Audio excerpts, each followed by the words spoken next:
अभिमान भक्त के जीवन में आपको मिलेगा। वो ये कहेगा मेरा कोई तो नहीं संसार में, इस बात को मैं मान रहा हूँ, तो इस बात को भी मैं जानता हूँ कि मेरे स्वामी श्री कृष्ण सदा मेरे संगी भी हैं और सहाय भी है। तो वो ये जानता है, इस चीज़ को वो जानता है।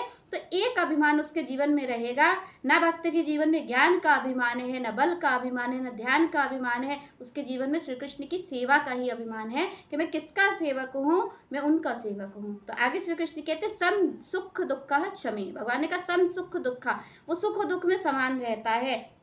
यहाँ पर आप देखिए कि जो भक्ति की दृष्टि होती है वो सुख दुख को देखती नहीं है। सुख दुख तो माया की दृष्टि देखती है, केवल माया की दृष्टि से सुख है और माया की दृष्टि से दुख है। पर भक्ति की दृष्टि से आप देखेंगे तो ना तो उसके लिए सुख है और ना दुख है, क्योंकि यहाँ पर भगवान का सम रहता है।